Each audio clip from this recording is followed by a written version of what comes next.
Have you ever heard nothing? What if you were actually hearing everything? Not that everything, but everything. How many times have you asked for silence, wondering if everyone would shut up for a second and the world would turn quiet just like in the movies? I bet you don't know. I don't know either. I'm sure I couldn't even keep count of it if I tried. In a world constantly filled with noise, chatter, traffic, notifications, silence feels almost impossible to find. But what happens when we do find it? What happens when the noise stops completely? Is getting just a little amount of peace worth your entire well-being? As humans, we can't remain in prolonged silence for more than 45 minutes. True silence at an anechoic chamber, that is. A place where the bustling sounds from the streets are nearly as unbearable as the sounds coming from your own body. I'm talking your blood flow, your nail growth, your bone cracks, your eye movement even. Well, I don't mind the noise. I could beat the record. Yes, you do. And no, you couldn't. This is the science of silence. So, what even is silence? Well, that's a much more complicated question than you might initially think. Normally, we think of silence as the absence of sound.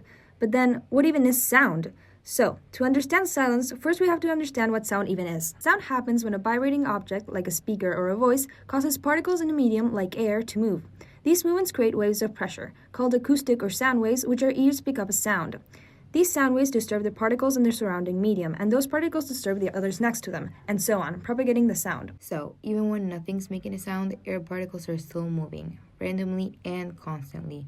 This is called thermal noise or Brownian motion, tiny chaotic shifts in pressure from atoms and particles bouncing around. Basically, even in what we call silence, there's still motion. There's still energy. True silence, where absolutely no particular motion exists, would only happen in extreme conditions, either in a vacuum where there are no particles or at absolute zero temperature, called 0 Kelvin, where particles physically can't move. And since neither of those exist in everyday life, maybe silence, true silence, isn't just rare. Maybe it's impossible. But even if there's technically no vibration we can detect, the brain can still perceive sound, like in cases of tinnitus, where people hear ringing without any actual sound waves, or cochlear implant users who hear through electric stimulation and not pressure waves. All of this leads us to one strange truth. Sound isn't just physical, it's perceptual. It's something that the brain experiences, whether there are pressure waves or not. So, what is silence then?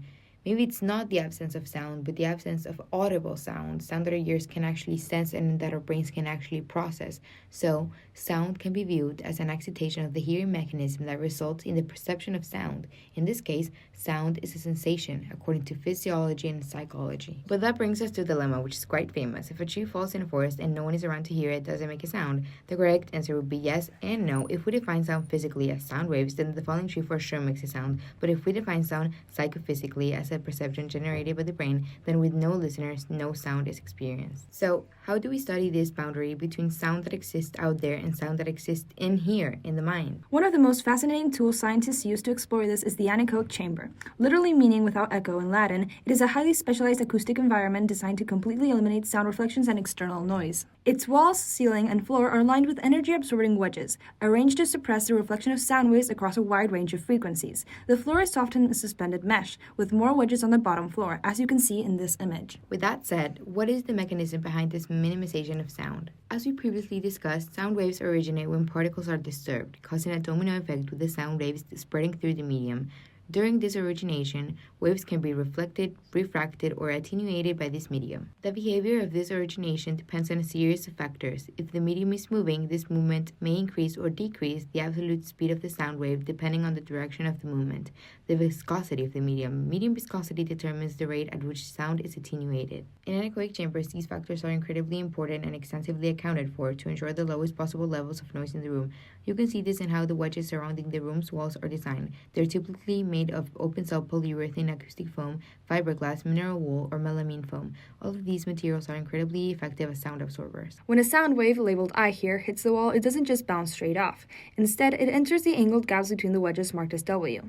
Inside these gaps, the sound wave reflects multiple times, shown here as R, bouncing back and forth in a narrow space of air labeled A. With each bounce, energy is lost. First, because of the air's molecular viscosity, especially near the sharp corner marked C. And second, because the wedges are made from sound-absorbing foam, which converts some of that wave energy into heat. By the time any part of the wave tries to exit back towards the room, shown as R, it's been heavily weakened. So instead of reflecting back and creating echoes, the sound is trapped and absorbed. So, in more basic terms, when the sound waves hit the walls of the anechoic chamber, they will bounce up and down between the wedges, pretty much forever until it just gets lost in the wall. The exterior walls are also incredibly important, making sure no outside noise interferes. These materials usually include thick layers of concrete, masonry, rubber, neoprene, elastomers, and polymer sheets. You can see all this coming to life in this clip. Once inside an anechoic chamber where almost all sound has been stripped away, something strange begins to happen. Instead of feeling calm, many people report discomfort, anxiety, or even distress. As humans, we're constantly immersed in ambient noise, wind, hums, voices, movement, etc. Our auditory system evolved to expect and process this sensory information. But in extreme silence, especially in a space like an anechoic chamber, the brain is deprived of this expected stimulation. This can trigger a kind of sensory imbalance, which some researchers compare to auditory deprivation. When deprived of sensation, the brain attempts to restore it in the form of hallucinations. Short-term sessions of sensory deprivation are described as relaxing and conducive to meditation. However, extended or forced sensory deprivation can result in extreme anxiety, bizarre thoughts, and depression. With the anechoic chamber's silence creating this auditory deprivation, some people began to hear hallucinations, buzzing, voices, clicking, and even music. These are not imagined in creative sense. They're real, brain-generated sensations, often linked to the same mechanisms behind tinnitus. Others report losing their sense of balance or orientation, which can cause nausea and dizziness. In total silence without echo or reverberation, even footsteps don't sound right. People say it feels like floating or being disconnected from space entirely. The Guinness World Record for time spent in an anechoic chamber is just over 45 minutes. Most people actually leave far sooner. Psychologists say that this happens because of an anxiety response. You're used to having all of these sounds around you and suddenly you don't anymore, so you start to panic because you don't have something you're used to. This can lead to stress, hallucinations, or even insanity. There's been a case of a music player banging on the doors within a matter of seconds to get out of the anechoic chamber. That's how insane this can get. When you can't hear the noise around you anymore, you can hear the noise inside you. First, you will hear any rustle of your clothing. You'll move an inch and you will hear it. Then you will hear any fluids that are in your mouth or your throat, moving around every time you open your mouth. The longer you stay in the chamber, the more you hear, so you will start to hear the blood flowing through your brain. This sounds similar to ringing or pulsing. If you concentrate enough, you can even hear your heartbeat pulsing. So, silence might not be as simple as it seems. It's not just the absence of noise, but a shift in what we're able to notice. In those rare moments of near total quiet, we don't just hear less, we hear differently. Whether that's calming or uncomfortable depends on what's left when the sound fades. And maybe that's what makes silence so fascinating, not what it takes away, but what it brings into focus. Then again, maybe total silence isn't something we really need. The everyday hum of life, the chatter, the footsteps, the wind outside, might just be the balance we're built for. Thank you!